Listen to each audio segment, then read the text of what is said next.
Ahogy a program elején említettem, most egy előadásra fog sor kerülni, amely egy kicsit mélyebben is rávilágít az ősi indiai filozófiának az alapjaira, amely a védák ősi köteteiben vannak leírva. A mai előadónk, ahogy említettem, Srila Devamrita Maharaj lesz, akit szeretnék megkérni majd, hogy fáradjon fel a színpadra. És szeretném megmutatni azt a könyvet, amelyet Maharaj nemrégiben írt. Ez a Searching for Vedic India, kutatás a védikus India után címet viseli, ahogy látják, elég vaskos kötet, nagyon sokféle témát és tudományágat érint, voltaképpen a modern tudománynak a fogalmaival, megközelítésével írja le, vizsgálja az ősi indiai irodalom tudását. Arra kértük Maharajot, aki, ahogy említettem, egy nemzetközileg elismert avató lelkitanítómester, hogy a könyvének az egyik fejezetéről beszéljen ma, amely a karma törvényéről és a természet rendjéről szól. Kérem, hogy fogadják Maharajot egy nagy-nagy tapsal.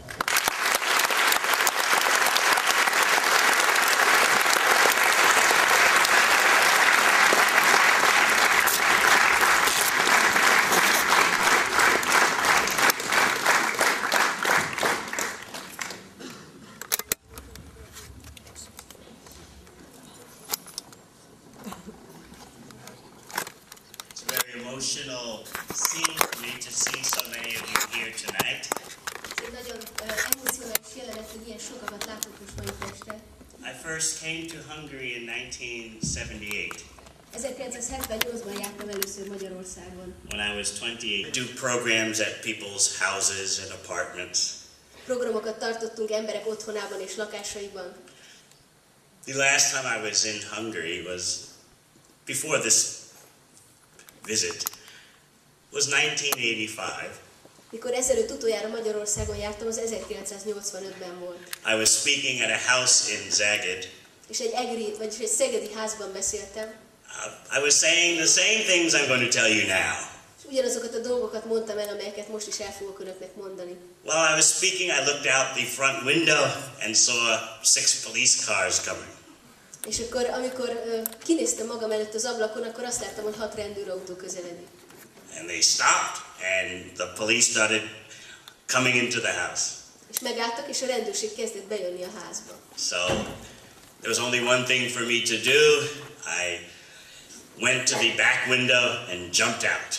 És egy dolgot tudtam csak csinálni, oda mentem a hátsó ablakhoz, és kiugrottam rajta. And some of my Hungarian friends put me laying flat in the back of a car, and they drove me away.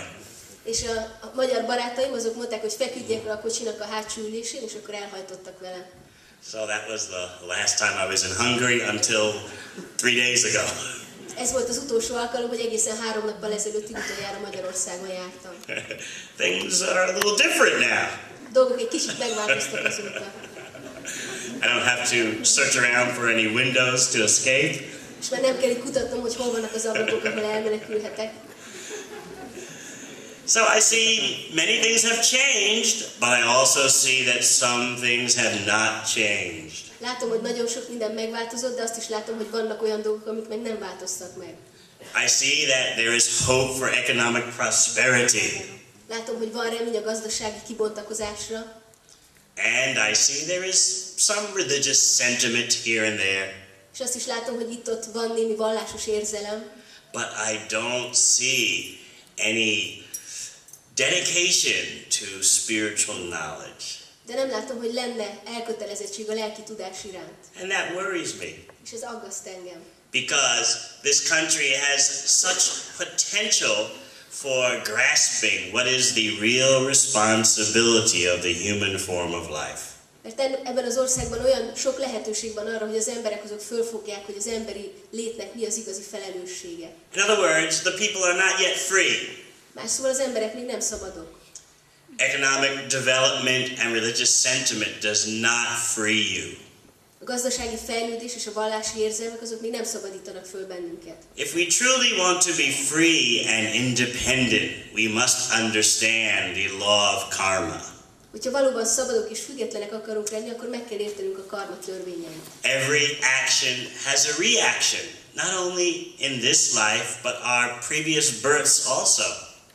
Minden tettnek van egy visszahatás, és nem csak ebben az életben, de előző születéseinkben is így volt. That means that this life is a product of what we did in the last life. Ez azt jelenti, hogy ez az élet az annak a terméke, amit korábbi életeinkben elkövettünk. And our next life is the product of what we do in this life. A következő életünk pedig annak a terméke lesz, amit ebben az életben követünk el. In Sanskrit, this is called samsara, the cycle of repeated birth and death. Szanszkritul ezt úgy hívják, hogy samsára, azaz ismétlődő születés és halálnak a körforgása. Please try to visualize this wheel of time. Próbáljátok meg elképzelni ezt az időnek ezt a kerekét. You're born, you grow, you get old, you die. Megszülettek, növekedtek, idősek lesztek, és aztán meghaltok. Only to repeat the same changes in another life. Csak azért, hogy aztán újra megismételjétek ugyanezeket a változásokat egy másik életben. Now you don't have to take birth again as a human being. És nem szükséges, hogy emberi lényként szülessetek újjá. According to your consciousness at the time of death, you'll get another body. A tudatállapotoknak megfelelően, ami a halál pillanatában van, az szerint kaptok majd egy új testet. Krishna explains in the Bhagavad Gita that according to your level of consciousness, at the time you give up this body, that will determine what your next body will be. Krishna elmagyarázza a Bhagavad Gitában, hogy amikor az ember elhagyja a testét, akkor az akkori tudatállapota fogja meghatározni azt, hogy milyen testbe kerül azután. What this process of Krishna consciousness is attempting to teach people is what are our real human rights. Krishna tudatnak ez a folyamata pedig azt próbálja megtanítani az embereknek, hogy mik a valódi emberi jogaink. You may be concerned with political rights or economic rights. Lehet, hogy bennünket a politikai jogok érdekelnek, vagy a gazdasági jogaink. But the real human rights concern your responsibility to become free from the cycle of repeated birth and death. A valódi emberi jogok azonban azzal foglalkoznak, hogy az ember felelős azért, hogy kikerüljön ebből az ismétlődő születés és halálnak a körforgásából. And when you really have culture, then people have the maximum chance to develop spiritual freedom. És hogyha valahol valódi kultúra van, akkor az embereknek megvan a lehetőségük arra, hogy igazi lelki szabadságot alakítsanak ki. Spiritual freedom begins with understanding I'm not this body. A lelki szabadság ott kezdődik, hogy megértjük, hogy mi nem ez a test vagyunk. Actually, we are pure spirit soul, but we are covered by the physical body and the mental body. Valójában tiszta lelki lények vagyunk, de beborít bennünket ez a durva anyagi test és a mentális test. We mistakenly identify with these material coverings and we try to satisfy ourselves with them. És tévesen azonosítjuk magunkat ezekkel az anyagi fedőrétegekkel, és akkor megpróbáljuk ezeket kielégíteni. So the ancient Vedic knowledge of India teaches us that as long as we identify with our material coverings, we'll never be truly happy. És a védák ősi tudománya az azt tanítja meg nekünk, hogy amíg ezekkel az anyagi fedőrétegekkel azonosítjuk magunkat, addig nem lehetünk boldogok. So it is this lack of genuine spiritual knowledge in Hungary that concerns me now. És ami engem foglalkoztat jelenleg az az, hogy ez a valódi lelki tudás, ez hiányzik Magyarországon. Previously, we had to teach this knowledge in secret. Korábban ezt a tudást titokban kellett átadnunk. Now the chance is there for everyone to hear about it openly. De most itt a lehetőség arra, hogy erről mindenki nyíltan hallhasson. And it's true that there is a great receptivity for this knowledge now. És igaz, hogy nagy befogadó készség van ez iránt a tudás iránt most. In so many cities and towns of Hungary, there are persons who are taking this Krishna conscious transcendental knowledge very seriously. Magyarország nagyon sok nagyvárosában, kisvárosában sok olyan ember van, akik ezt a Krishna tudatnak a tudományát komolyan veszik. But it's not enough. There are so many other people who are suffering unnecessarily because of not understanding the knowledge that they should understand. De ez még mindig nem elég, mert olyan sok ember szenved amiatt, hogy nem értik meg azt a tudást, amit meg kellene érteniük. It is a fact that everyone wants to be happy. No one can deny that.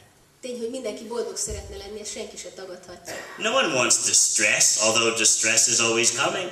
Senki sem akarja a szomorúságot, ha bár a szomorúság az mindig eljön. We have this desire for happiness without interruption because actually we're spiritual entities.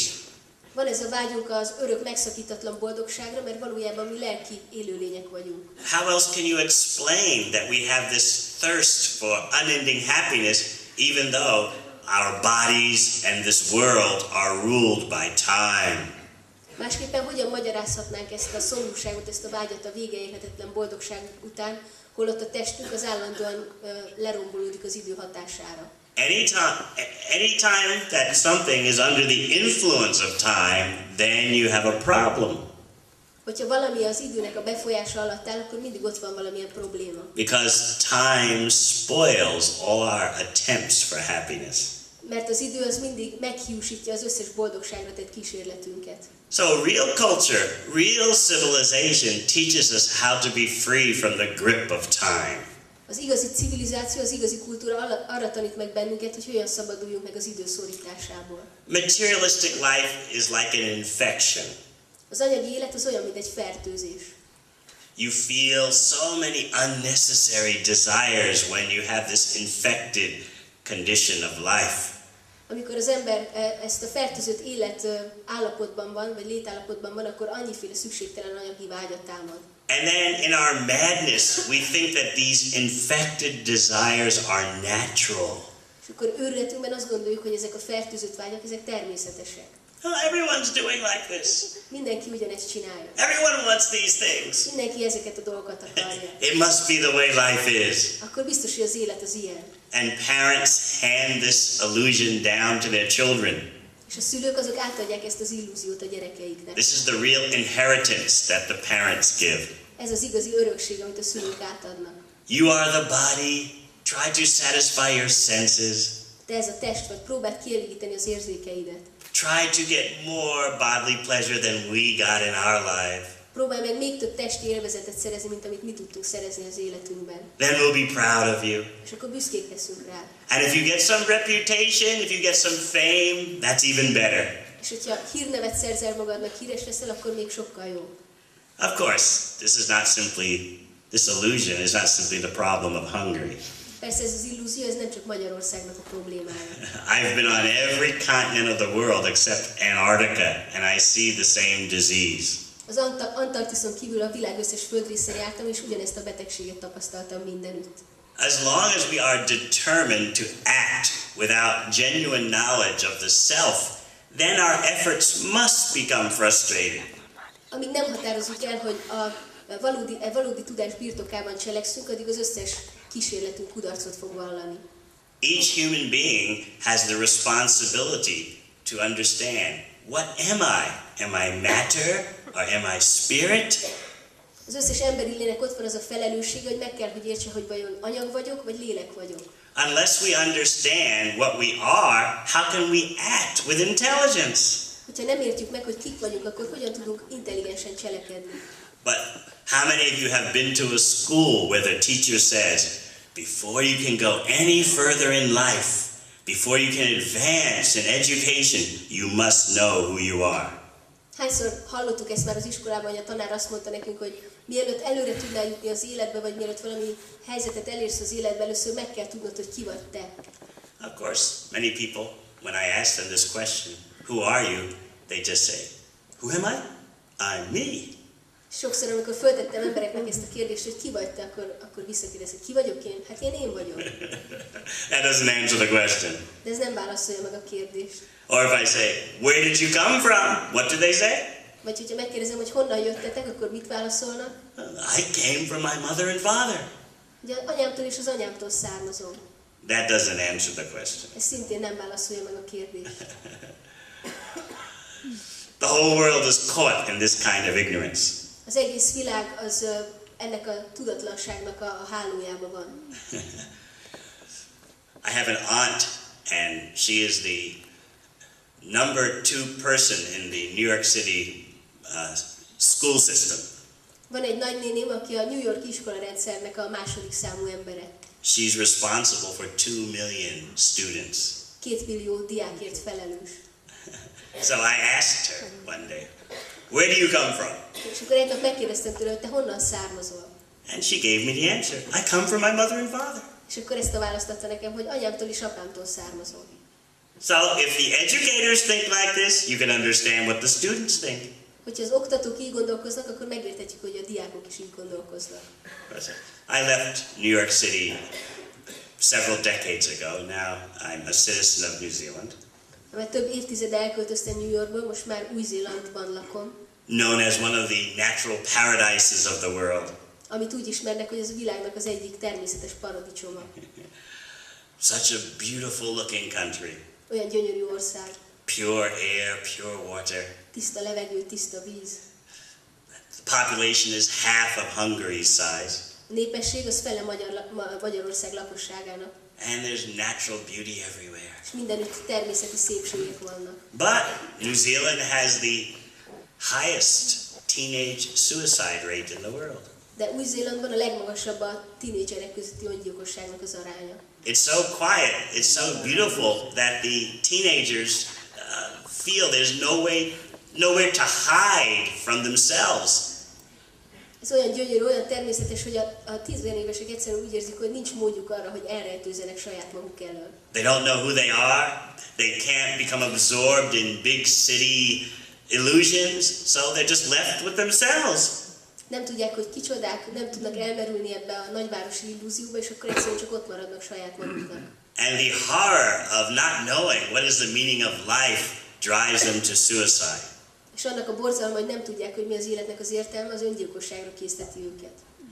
I know one 15-year-old girl in New Zealand, Ismerek egy 15 éves lányt Új-Zélandon, and she started asking her teachers in high school these kind of questions. és akkor elkezdte feltenni a tanárainak az iskolában ezeket a fajta kérdéseket. Who am I? Why am I here? Ki vagyok én? Miért vagyok itt? What is the real self? Ki az igazi én?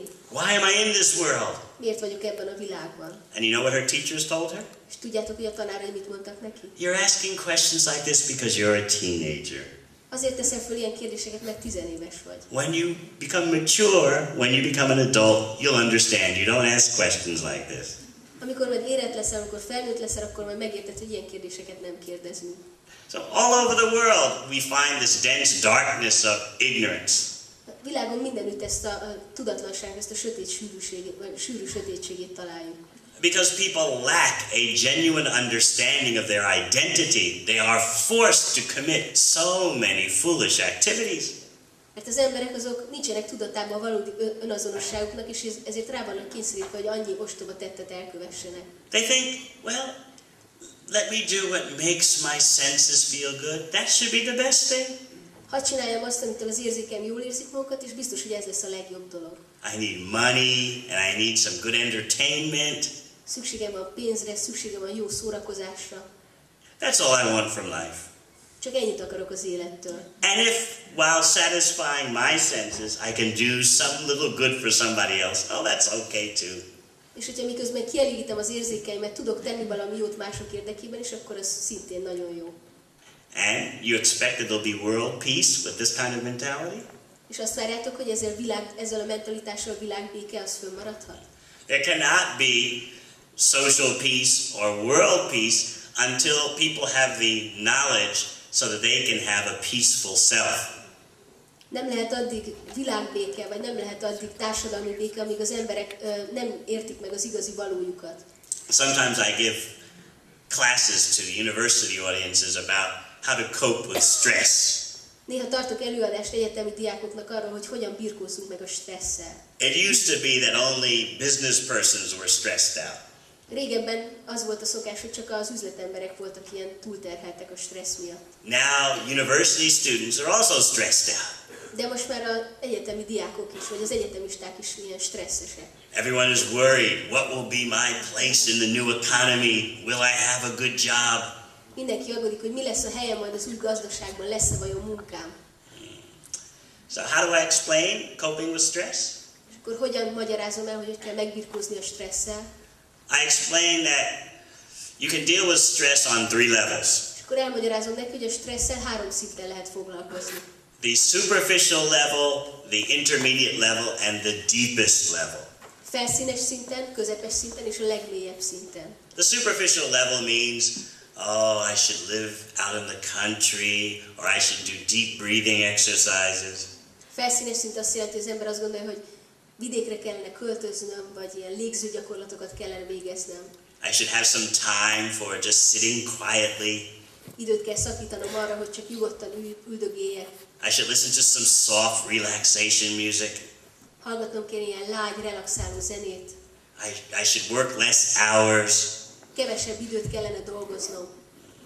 That's the superficial way to try to cope with stress. Ez a felszínes módja annak, hogy próbálj megbirkózni a stresszel. I'm not going to waste your time telling you to do those things. Nem vesztegettem azzal az időmet, hogy azt tanácsoljam, hogy ezeket a dolgokat csináljátok.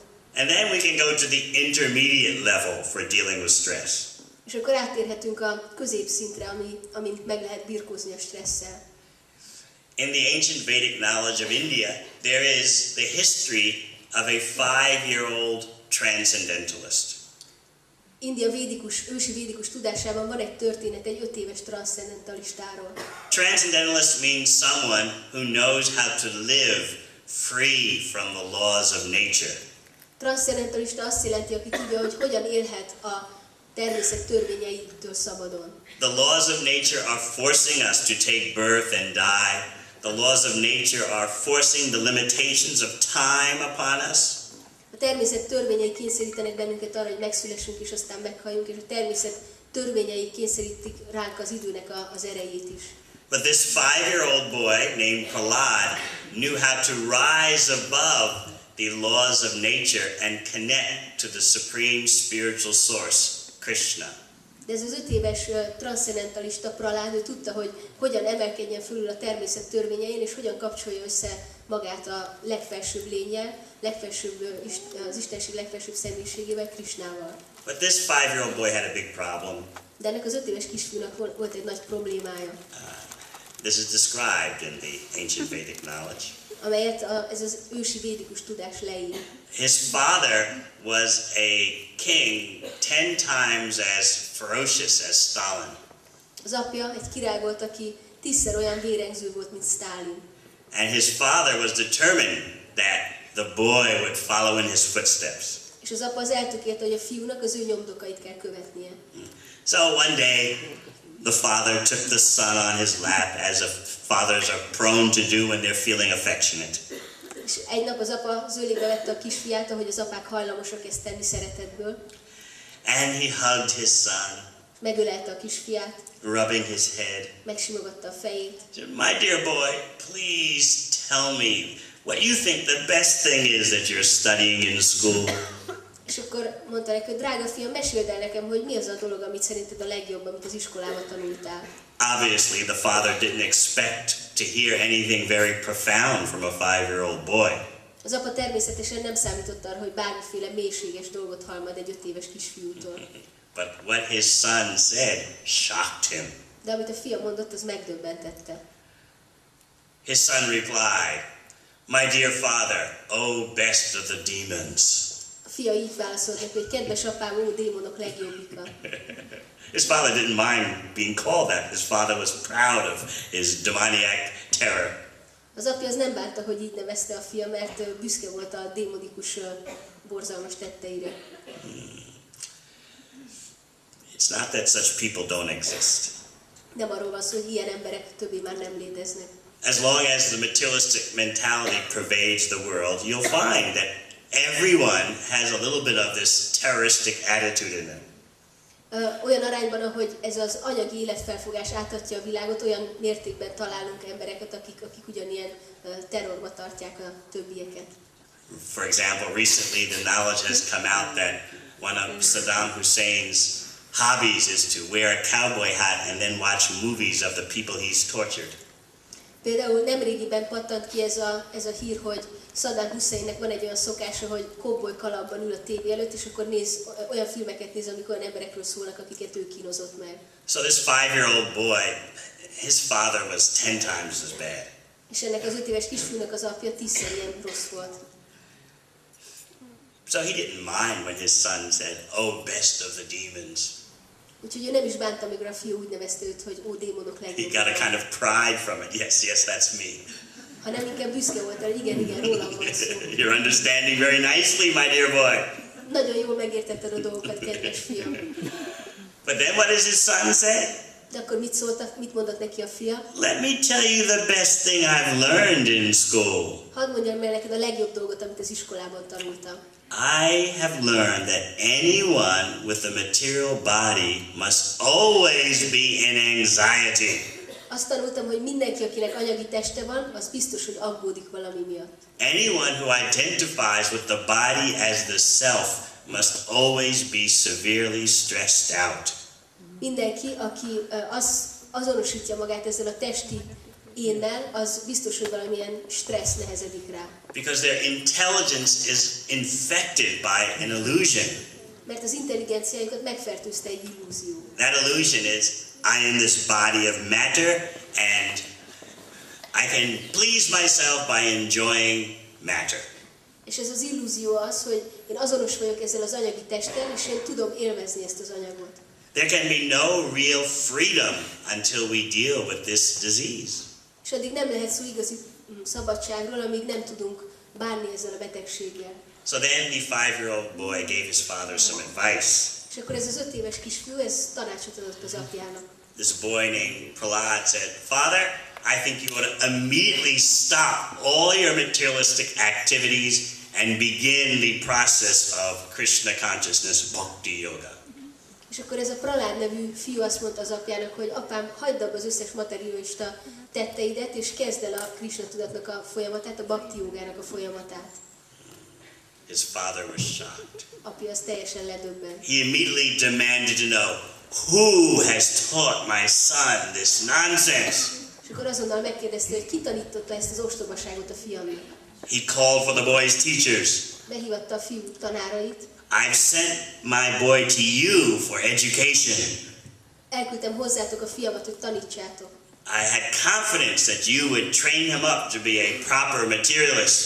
Bíztam abban, hogy majd felnevelitek, hogy megfelelő materialista váljon belőle. Now my boy is speaking this crazy spiritual knowledge. És a fiam most ezt az őrült lelki tudást tanítja nekem. The teachers, they said, we're doing our job. We never said such things to your son. Tanárok meg védekeztek, hogy hát mi csak tettük a dolgunkat, soha nem mondtuk ilyesmit a fiadnak. So the father was very shrewd. És akkor az apa az nagyon ravasz volt. I understand what's happened. Értem, hogy mi történt. Some teachers of this ancient Krishna conscious knowledge have snuck into the school and have poisoned my boy with this information. Hogy biztos, hogy ennek a Krishna tudatos tudásnak valamelyik tanítója beúvakodott az iskolába, és megfertőzte a fiam intelligenciáját ezzel a tudással. Just like some years ago, we had to sneak into Hungary to give this information. Ugyanúgy, hogy néhány évvel ezelőtt még nekünk is úgy kellett besurranunk Magyarországra, hogy átadjuk ezt az információt. But now you can hear it in public, in the open. De most már ezt nyilvánosan, nyíltan lehet hallani. But the question is, what will we do? De a kérdés továbbra is az, hogy mit fogunk csinálni. Now you can openly hear that you are not the body, you are pure spirit soul. Most már nyíltan lehet hallani azt, hogy ti nem ez a test vagytok, ti lélek vagytok. Now you can openly hear that matter will not satisfy you. Most már nyíltan hallhattok arról, hogy az anyag az nem fog titeket elégedetté tenni. Now you can openly hear about the cycle of repeated birth and death and the laws of karma. Most már nyíltan lehet hallani a születés és halál ismétlődő körforgásáról és a karma törvényéről. So therefore the question is, what will be done about this? És akkor ott van a kérdés, hogy de mit teszünk ez ügyben? Shall we repeat the same mistakes of the previous generations? Megismételjük az előző generációk hibáit? Don't think too much about these things. Ne gondoljatok túl sokat ezekről a dolgokról. And life is short. Just try to enjoy your senses as best as you can. Az élet rövid, próbálj csak élvezni az érzékeidet, ahogy csak tudod. Make good money, have a nice house. Keres sok pénzt, építs szép házat, Everything will be all right. és minden rendben lesz. No, the intelligent person cannot live like this. Nem, egy intelligens ember nem élhet így. The intelligent person demands to know what is the nature of the self. Az intelligens ember azt tudni akarja, hogy mi az önvalónak a természete. There is no scientific proof that your self is material. Nincsen tudományos bizonyíték arra, hogy a ti önvalótok az anyagi lenne. All the chemicals in your body, they're worth less than $10. A testetekben lévő összes molekula az kevesebbet ér, mint $10. Is that the secret of your existence? Ez lenne a létetek titka? Is that the real you? Ez lenne valódi önmagatok? A bunch of chemicals that's worth less than $10? Egy halom molekula, amely kevesebbet ér, mint $10. No, you understand. I'm a conscious person. Nem, megértjük, hogy mi tudatos személyek I vagyunk. have consciousness. Van tudatunk. I'm not the same as this microphone or this chair. Nem vagyunk ugyanaz, mint ez a mikrofon vagy ez a szék. I have conscious awareness. Van tudatosságom. Now, go to your scientists and ask them to explain consciousness to you. És akkor most menjetek oda a tudósaitokhoz, és kérjétek meg őket, hogy magyarázza el nektek, hogy mi ez a tudat. An honest scientist will tell you, we cannot explain what is consciousness. És egy becsületes tudós azt fogja nektek válaszolni, hogy nem tudjuk megmagyarázni, hogy mi a tudat. The dishonest scientist will tell you, for sure consciousness is matter and we'll show you in the future. A becstelen tudós azonban azt mondja nektek, hogy biztosak vagyunk benne, hogy a tudat az anyag, és a jövőben ezt be is fogjuk bizonyítani. If you own a shop and I come and I want to buy something and then I say, I'll give you a check and I'll date the check 10 years from now, will you accept it? Ha mondjuk te egy bolt tulajdonos vagy, és bejön valaki, aki vásárolni akar, és azt mondja neked, hogy kiállítok számodra egy csekket, de mához 10 évre írom rá a dátumot. Tehát a dátum az mához 10 évre lesz, akkor el fogod fogadni? Of course not. Természetesen nem. So anytime someone tells you that consciousness is material and that the self is material, you demand the proof right now. Hogyha bárki is azt mondja nektek, hogy a tudat az anyagi, akkor mondjátok neki, hogy erre most azonnal szeretném látni a bizonyítékot. I'll tell you what's going on. Én elmondom nektek, hogy mi folyik itt. There is not one scientific instrument that can directly detect the presence of consciousness. Egyetlen olyan tudományos eszköz sem létezik, amely ki tudná mutatni a tudatnak a létezését. Consciousness cannot be understood materially. A tudatot azt nem lehet megérteni anyagi eszközökkel. And that helps you to understand that the spirit self cannot be understood materially. És ez segít megérteni azt is, hogy a lelki önvalót azt szintén nem lehet megérteni anyagi eszközökkel. The Vedic knowledge informs you that consciousness is the energy of the soul. A védikus tudás az beszámol arról, hogy a tudat az a léleknek az energiája. Once you understand that you are not matter, that you are spiritual, then you will hanker to learn spiritual techniques for satisfying yourself and others.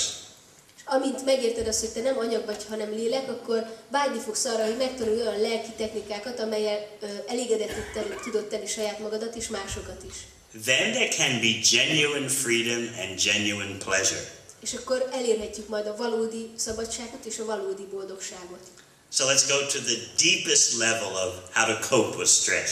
Úgyhogy most menjünk el a legmélyebb szintjére annak, hogy hogyan lehet megbirkózni a stresszel. The ancient Vedic knowledge of India teaches us that if we do not use time properly, then automatically the laws of nature fill our consciousness with anxiety.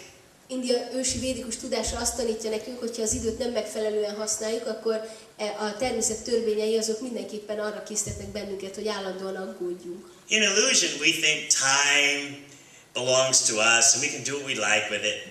Az illúzió hatása alatt azt gondoljuk, hogy az idő az a miénk, és azt csinálunk vele, amit akarunk. But actually time is a resource, and if we waste it, there's a reaction. Az idő azonban egy erőforrás, és hogyha ezt elfecséreljük, akkor annak van visszahatása. Time is given to you as a resource for you to become enlightened. Az időt azt erőforrásként kapjuk, mégpedig azért, hogy megvilágosodjunk általa. In other words, you get a certain amount of time in your life which allows you to try to get genuine knowledge of the self. Más szóval egy meghatározott időt kapunk az életben, és ezt arra kell használnunk, hogy megvalósítsuk az önvalóról szóló valódi tudást. But as we saw in the pantomime before I was speaking, people use time for everything except understanding knowledge of the self. De hogy a a előadásom előtti pantomimban is láttuk, az emberek az időt azt mindenféle másra használják, csak nem arra, hogy megértsék az önvalóról szóló igazi tudást. When you misuse time, then the laws of nature fill your consciousness with anxiety and stress. Hogyha tévesen vagy rosszul használjuk az időt, akkor a természet törvényei azok megtöltik a tudatunkat mindenféle aggodalommal és stresszel. And you can't understand how to get rid of it. És nem tudjuk felfogni, hogy tudnánk ettől megszabadulni. So many people cannot live without intoxication Olyan sok ember van, aki képtelen élni kábítószerek nélkül. because the stress and anxiety of life is so great. Mert az életben a stressz és az aggodalom az olyan nagy.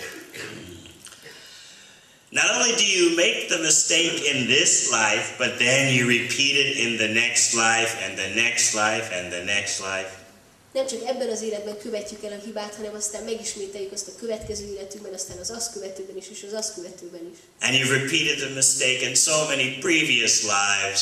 És ezt a hibát már elkövettük annyi előző életünkben is. Not simply as a human being, but as an animal, as a plant, as a tree. Nem csak emberi lényként, hanem állatként, növényként, faként is. And it's not automatic that you'll get a human form of life in your next birth. És nem automatikus, hogy következő születésünkben megint emberi létformába kerülünk. If you live this life as a human being with animal consciousness, then nature will give you an animal body in your next life. Hogyha ebben az emberi életünkben állati tudatban éltünk, akkor a természet az következő életünkben egy állati testet fog nekünk adni. When I tell this to people, many of them say, "Oh, so what? What does it matter? If we are an animal the next life, what is no problem?" Ha ezt mondom embereknek, akkor sokan úgy reagálnak, hogy jó, és akkor mi baj van? Hát, hogyha állat leszek következő életemben, kit érdekel? It probably would be nice to be a bird or a snake.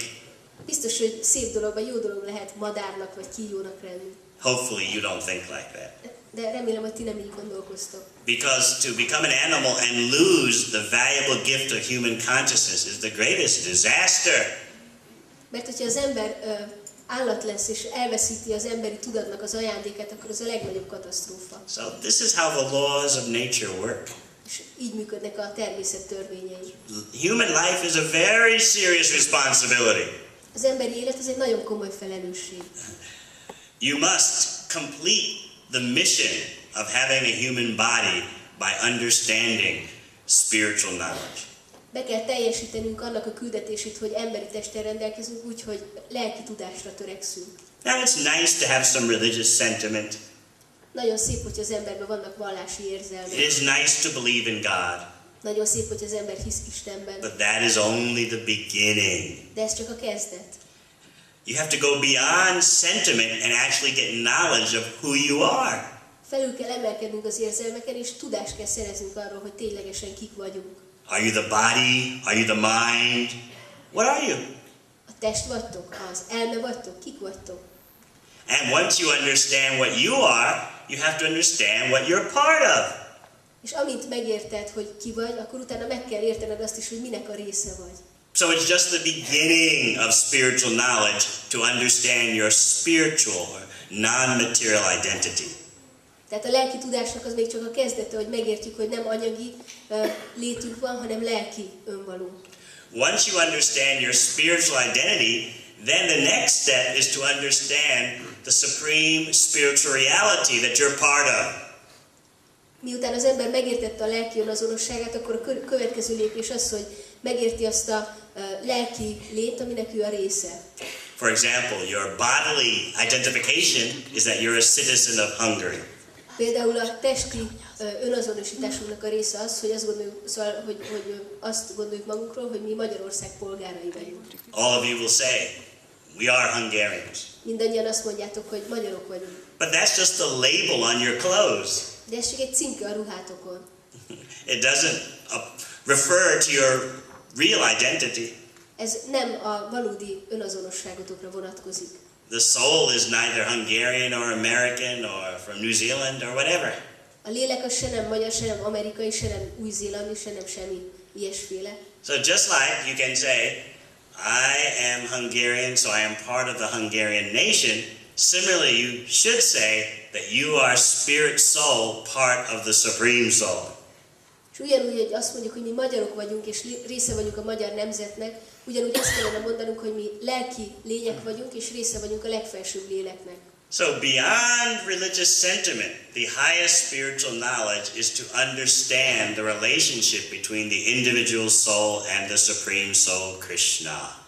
És a lelki tudásnak a legmagasabb szintje az, hogyha az ember megérti, hogy ő egy lelki lény, és megérti, hogy mi a kapcsolata ő közötte és a legfelsőbb lélek, Krishna között.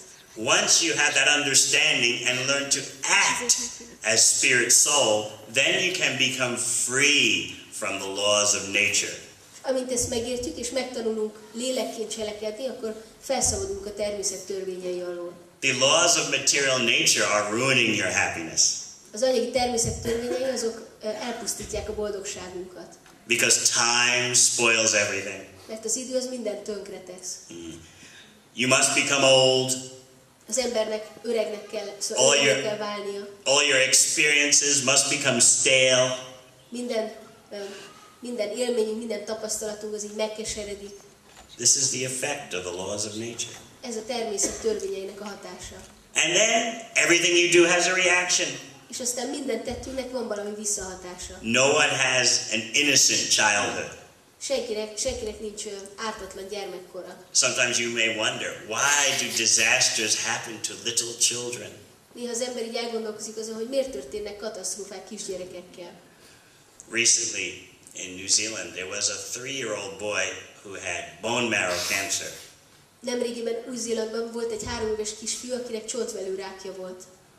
And he was the first patient in the country to get a bone marrow transplant operation. És ő volt az első beteg az országban, aki csontvelő átültetésen ment keresztül. Still, he died at the age of 3. De mégis meghalt 3 éves korában. But although he was just a 3-year-old boy, he kept telling his mother, it's not fair that in other words, that I'm 3 years old and suffering so much.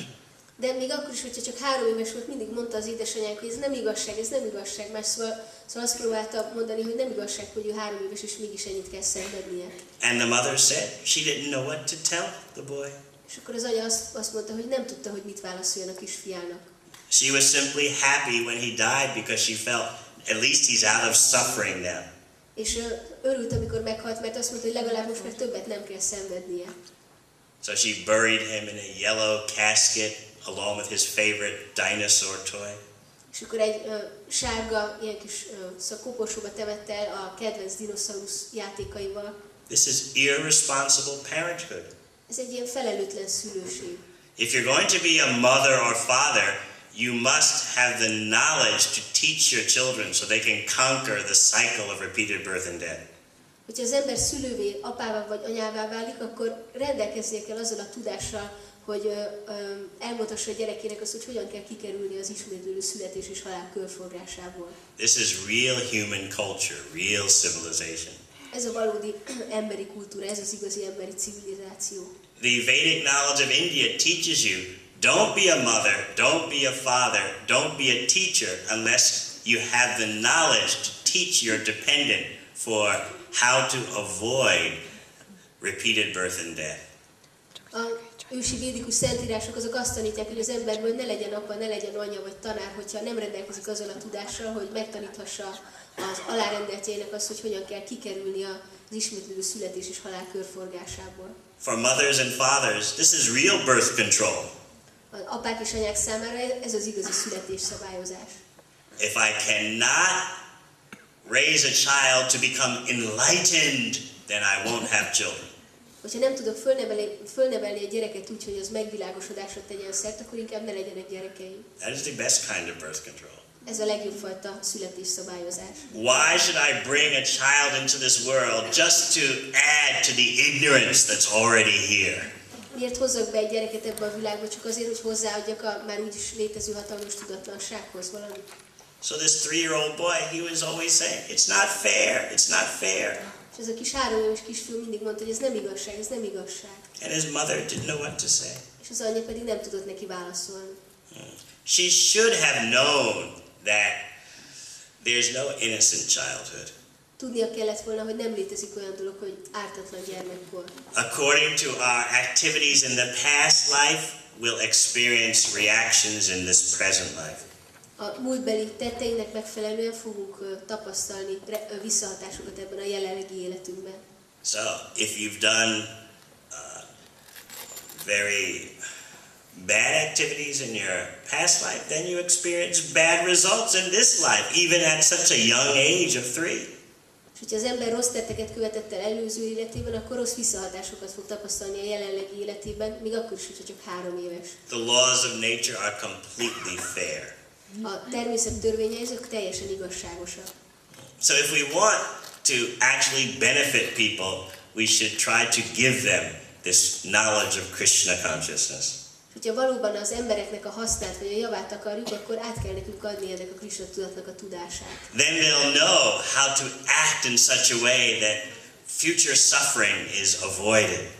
És akkor ők tudni fogják, hogy hogyan cselekedjenek oly módon, hogy elkerülhessék a jövőbeni szenvedéseket. But more importantly, they'll know how to enjoy, how to have pleasure. Sőt, ennél még fontosabb az, hogy nem csak ezt tudják majd, hanem az is, hogy kell élvezni, hogy kell igazi boldogságot szerezni. The real pleasure is not of the material body and the material mind. A valódi boldogság az nem az anyagi testből vagy az anyagi elméből származik. The real pleasure is of the spirit soul. A valódi élvezet az a lélekből származik. So if you pride yourself on being a pleasure lover, then you must become Krishna conscious. És hogyha azzal büszkélkedsz, hogy te az élvezetek kedvelője vagy, akkor Krishna tudatossá kell válnod. Because real pleasure doesn't have an end. Mert az igazi boldogságnak nincsen vége. That means it's spiritual pleasure. Ez azt jelenti, hogy ez lelki boldogság. Real yoga doesn't simply teach you how to lose weight or make your body fit. Valódi jóga az nem csupán azt tanítja meg, hogy hogyan fogyjál le, vagy hogyan tedd egészségesé a testedet. Real yoga teaches you how to connect with the ultimate spiritual pleasure. A valódi jóga az arra tanít meg, hogy hogyan kapcsolódj össze a élvezetnek a lelki forrásával. The ultimate spiritual pleasure is connecting with Krishna, the supreme source of all pleasure. És a legvégső lelki élvezet az az, hogyha összekapcsolódunk Krishnával, minden élvezetnek a forrásával. Knowledge of Krishna is the greatest gift to give to humanity.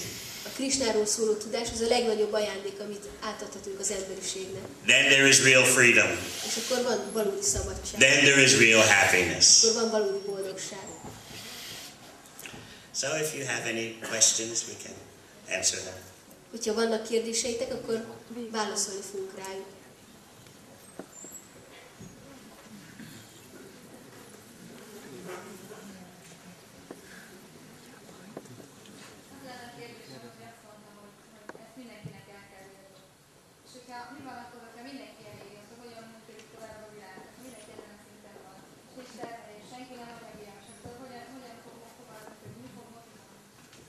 So you mentioned that everyone should attain this level of consciousness, and if everyone attains this level, then how the material world will function if no one has material desires, no one wants to do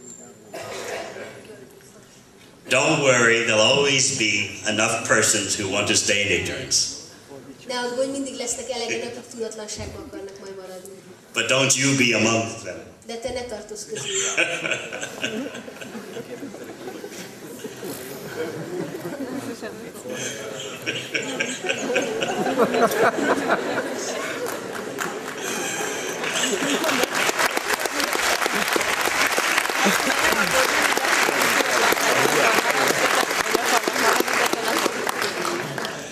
If just 10% of the population in Hungary takes to this spiritual knowledge, then the whole country can change. Hogyha Magyarország lakosságának csak 10%-a elfogadja ezt a lelki tudást, akkor az egész népesség akkor az egész ország megváltozhat. And we're not saying stop all activities, És mi nem mondjuk azt, hogy álljatok le minden tevékenység, stop all development. hagyjatok abba minden fejlődést. We are simply saying put most of your efforts into what is most important. Hanem csak azt mondjuk, hogy az erőfeszítéseiteknek a legtöbbjét azt fektessétek abba, ami a legfontosabb. Isn't that fair? Ez nem teljesen igazságos? Other questions? Van más kérdés?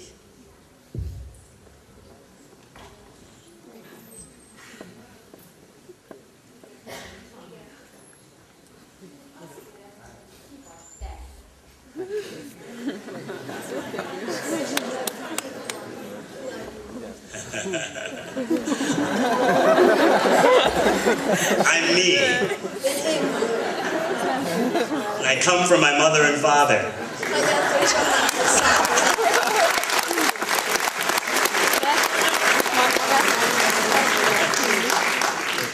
And I just want to enjoy my bodily senses. És csak élvezni akarom a testi érzékeimet. I don't want to think too much. Nem akarok túl sokat gondolkozni. I want some money, I want some good parties.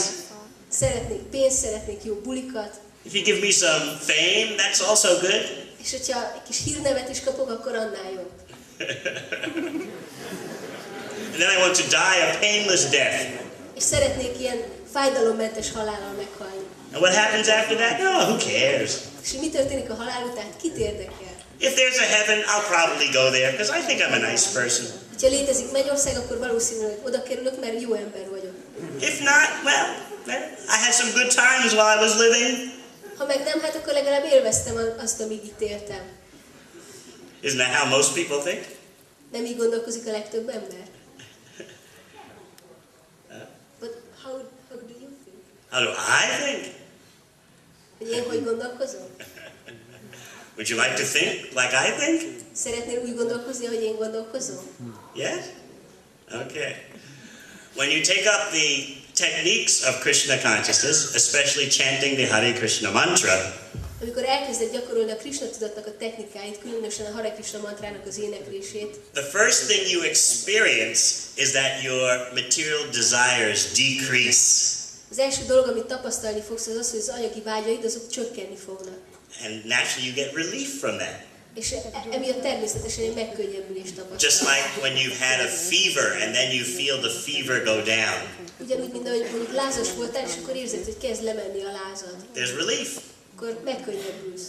Fools try to enjoy fevers. Az ostobák, a bolondok, azok próbálják élvezni a lázat. Have you ever had a bad fever and still tried to enjoy your body?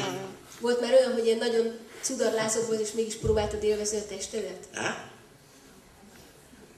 You don't have to answer. I remember when I was a little boy, whenever I used to like to have fevers. Emlékszem, hogy amikor kisfiú voltam, akkor én mindig szerettem lázas lenni. You know why? Tudod miért? I didn't have to go to school, Nem kellett iskolába menni, and my mother gave me ice cream. és anyukám jégkrémet adott. So I used to enjoy just having a hot burning tongue and then the cold ice cream going on it. És akkor nagyon élveztem, hogy itt van az égő nyelvem, és a hideg jégkrém az meg lemegy a torkomon. And my mother would take care of me all day. És az anyukám meg egész nap gondoskodott rólam. So I thought, this is great having a fever. És akkor gondoltam, nagyszerű, hogyha az ember lázas. No school, cold ice cream on a hot tongue, Nincs iskola, hideg fagyi a meleg nyelven. and mother taking care of me all day long. Anyukám egész nap rólam gondoskodik. Now of course, now I understand this was very stupid. Persze ma már értem, hogy ez nagy hülyeség volt. So when you become Krishna conscious, you feel that the materialistic fever goes down. Amikor Krishna tudatossá válsz, akkor így érzed, hogy ez az anyagi láz, ez lemegy. When that fever goes down, you can easily experience that you're not the body, you are spirit soul. És amikor ez a láz csökken, akkor könnyen megtapasztalhatod, hogy nem ez a test vagy, hanem lélek vagy. And then the next step is to understand that there is a supreme soul. A következő lépés pedig az, hogy megértjük, hogy van egy legfelsőbb lélek. And that pleasure comes from the supreme soul. És hogy ez az élvezet, ez a legfelsőbb lélektől származik. So Krishna consciousness is the art, science, and culture of getting pleasure from the supreme soul, Krishna. És ez a Krishna tudatnak a kultúrája, annak a művészete, kultúrája és tudománya, hogy hogyan nyerjünk legfelsőbbrendű élvezetet Krishnától. So that's what I think. Én ezt gondolom. And I hope that you'll think that way too. És remélem, hogy te is így fogsz majd gondolkozni.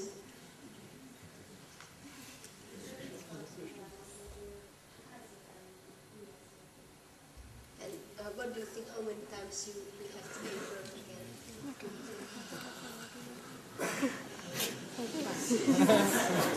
Maybe in my next birth I'll be Hungarian. Lehet, hogy következő születésemben majd magyar leszek.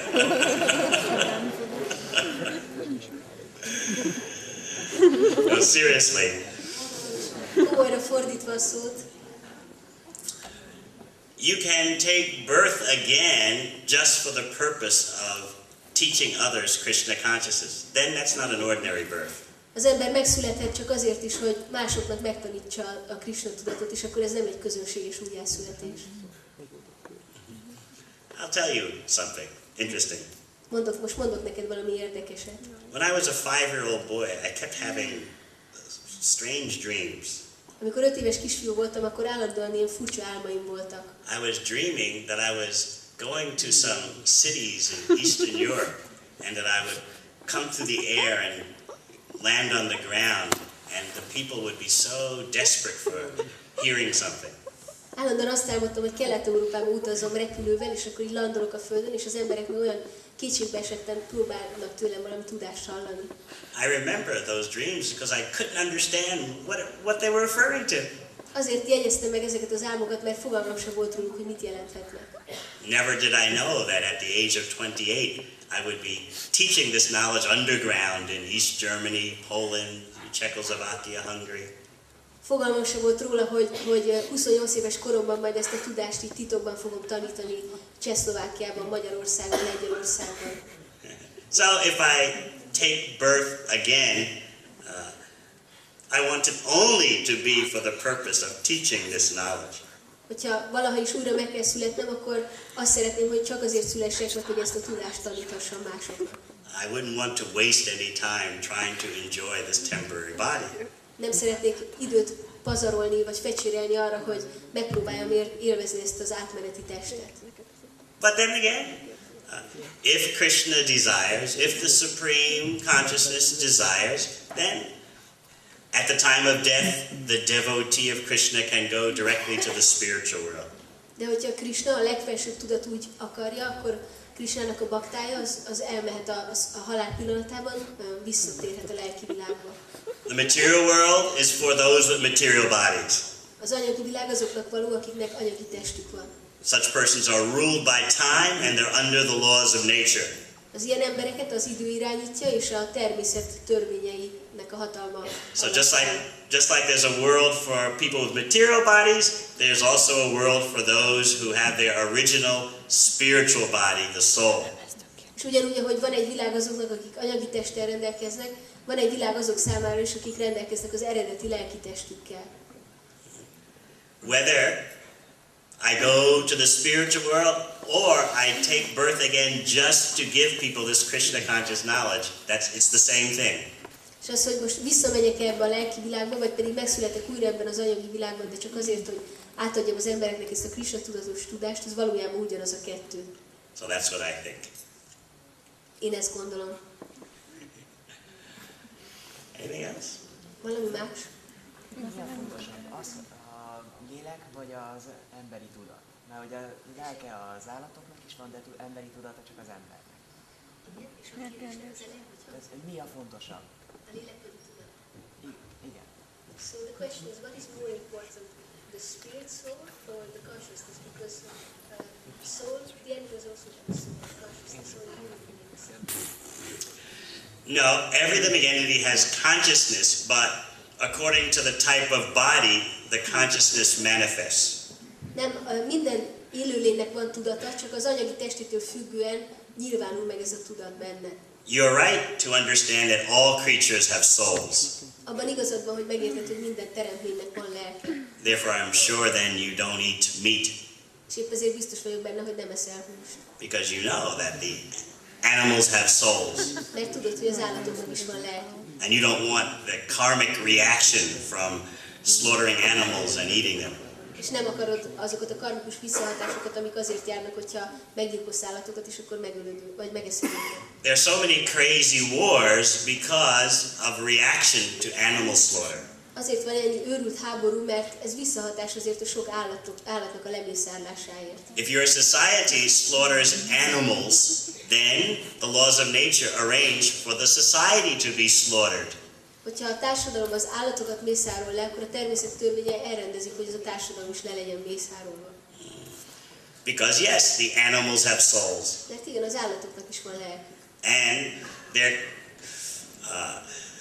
They have consciousness also because consciousness is the energy of the soul. És tudatuk is van, mert a tudat az a léleknek az energiája. But the animal body doesn't allow the full display of consciousness like the human body does. De az állati test az nem teszi lehetővé, hogy a tudat az teljes valójában megnyilvánuljon, nem úgy, mint az emberi létforma. Just like these lights, they can be covered by different degrees of thickness of something stopping the light. Mint ahogy ezek a lámpák is, ezeket is különböző vastagságú rétegek beboríthatják, ami megakadályozza azt, hogy a fény az kiáramoljon belül. The light is shining brightly, but something is covering the light. A fény az ragyog, de valami beborítja ezt a fényt. Therefore you don't see the full display of the light, És akkor ezért nem látod a fénynek a teljes megnyilvánulását, although it's there. ha bár ott van. So different material bodies allow different manifestations of consciousness. És ezért a különböző anyagi testek, azok a tudatnak a különböző megnyilvánulásait teszik lehetővé. The animal body does not allow the same manifestation of consciousness that the human body does. Az állati test az nem teszi lehetővé, hogy a tudat az olyan teljességében kibontakozzon, mint ahogy azt az emberi test lehetővé teszi. So human life means you have a great responsibility because of the fully developed state of consciousness. Az emberi élet az azt jelenti, hogy hogy nagy felelősséggel rendelkezel, mert az emberi tudatod az teljes valójában kibontakozott.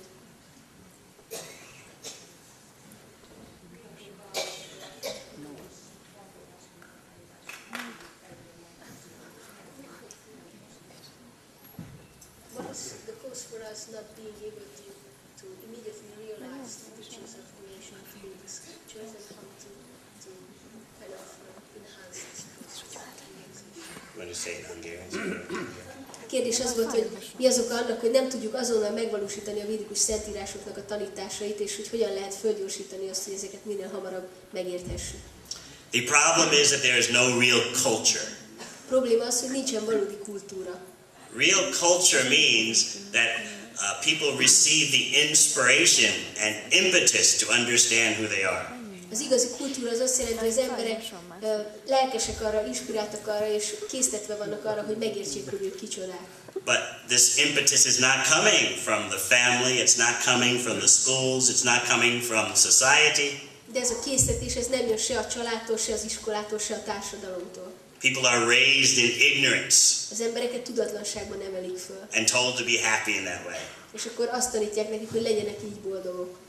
What you don't know won't hurt you. Amiről nem tudsz, az nem fáj. That is the problem, the culture of ignorance. Ez a probléma, a tudatlanságnak a kultúrája. As long as the economy is good, then everything is fine. Amíg a gazdaság az jól működik, addig minden rendben van. That's what people think today. Általában ezt gondolják az emberek. The laws of nature will not allow these kind of cultures to last. A természet törvényei nem fogják lehetővé tenni, hogy az ilyenfajta kultúrák sokáig tartsanak. So there's a problem on the individual level and there's a problem on the social level. Tehát ott van a probléma az egyén szintjén, és ott van a probléma a társadalom szintjén.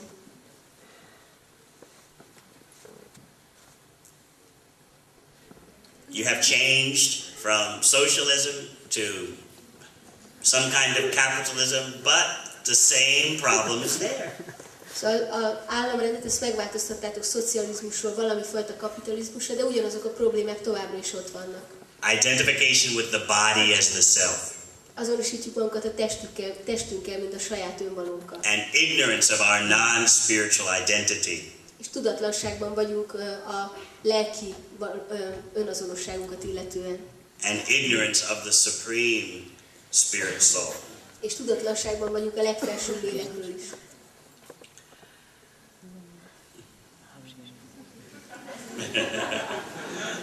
I can go all night, but I know that you all have a schedule to keep.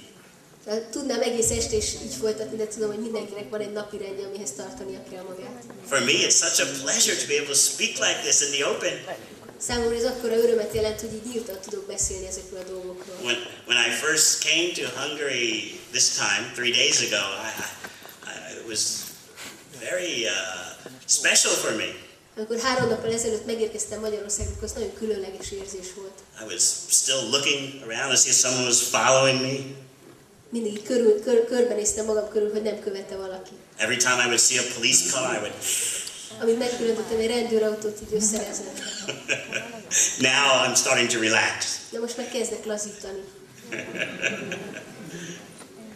So I'm very happy to be able to share this knowledge with you in public. Nagyon örülök, hogy megosztottam veletek ezt a tudást itt nyilvánosan.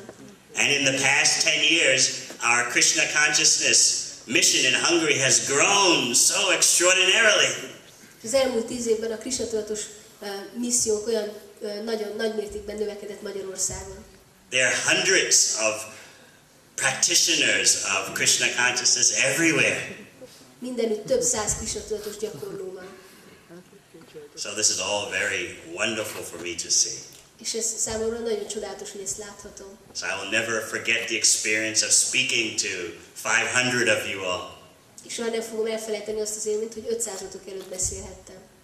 Oh, thank you very much for coming tonight. Nagyon köszönöm, hogy eljöttetek meg.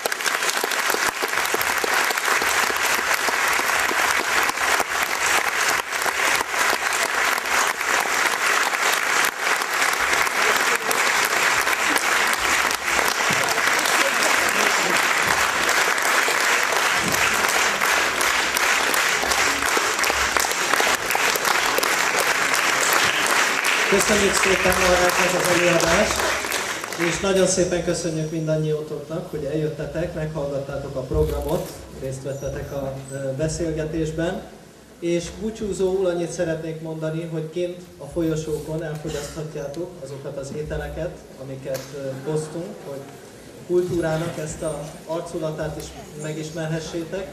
Másrészt, ha valaki szeretné, hogy a hasonló jellegű programokról értesítsük, ott fel tudjátok írni a neveteket, címeteket, és akkor küldünk egy levelet, amikor hasonló fesztiválok, programok vannak. És az asztalokon találhattok könyveket Srila Prabhupádtól, illetve láthattok ott egy újságot is, fiatalos hangvételű újság, az a címe, hogy Ki vagyok, azt el lehet vinni díjmentesen, a könyvekért pedig az asztalnál megmondják, hogy milyen adományokat szoktak adni. Még egyszer nagyon szépen köszönjük mindenkinek, hogy eljöttetek, és reméljük, hogy hamarosan találkozunk. Köszönjük szépen, találkozunk!